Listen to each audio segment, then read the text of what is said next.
रविवार को लखनऊ में लोध समाज का बड़ा जातीय सम्मेलन हुआ। इसमें बीजेपी के विधायक, मंत्री और सांसद शामिल हुए। कार्यक्रम में केंद्रीय मंत्री बीएल वर्मा और कैबिनेट मंत्री धर्मपाल सिंह के अलावा विपिन वर्मा, डेविड, उत्तम चंद, टी राजा सिंह की खास मौजूदगी रही।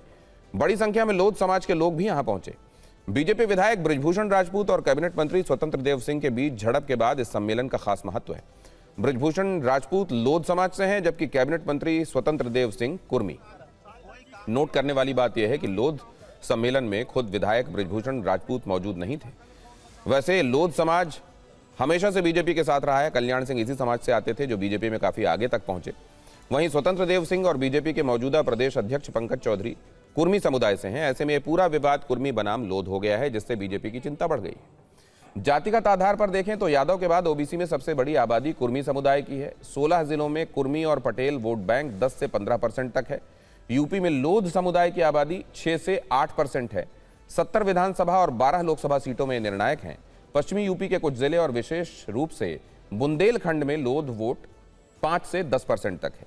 मौजूदा विधानसभा में लोध समाज के कुल 23 विधायक हैं, जिनमें बीजेपी के 19 हैं। नोट करने वाली बात यह भी है कि लोध सम्मेलन में बतौर मुख्य अतिथि तेलंगाना के विधायक टी राजा भी शामिल हुए। उन्होंने जो कहा उस पर गौर करना चाहिए। यूपी में लोध विधायकों की संख्या 23 है। इस नंबर का हवाला देते हुए उन्होंने कहा कि 22-23 से हम शतक कैसे मारें, इस पर प्लान करना जरूरी है। यूपी में लोध समाज का राज हुआ करता था, हमारे मुख्यमंत्री हुआ करते थे। उन्होंने कहा हम कितने % हैं, आज उनको बताने का मौका है, ये उन्होंने कहा। उत्तर प्रदेश की हर गली में लोध समाज का एक झंडा लगाना चाहिए। आने वाले समय में जो भी राजनीतिक पार्टी सर्वे कराएगी, उन्हें हमारी ताकत का अंदाजा हो जाएगा।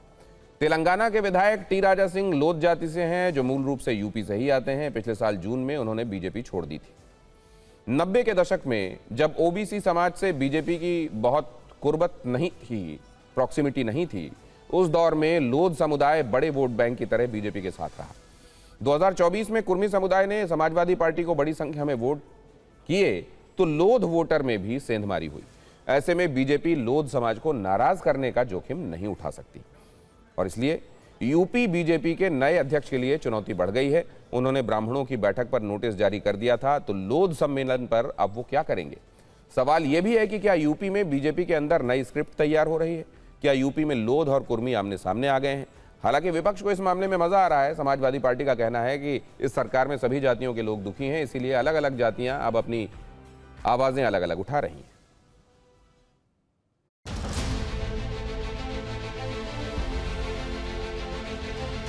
सामाजिक कार्यक्रम है, सामाजिक कार्यक्रम है। उत्तर प्रदेश में जिस तरीके से जातिवाद भारतीय जनता पार्टी की सरकार में एक विशेष जाति का जातिवाद चरम पर है, जिससे सभी जातियों का शोषण हो रहा है, उनके साथ अन्याय अत्याचार हो रहा है, तो स्वाभाविक सी बात है वो संगठित होंगे, वो बैठेंगे, बैठक करेंगे और चर्चा करेंगे कि हम अब इस सरकार के साथ नहीं रहेंगे।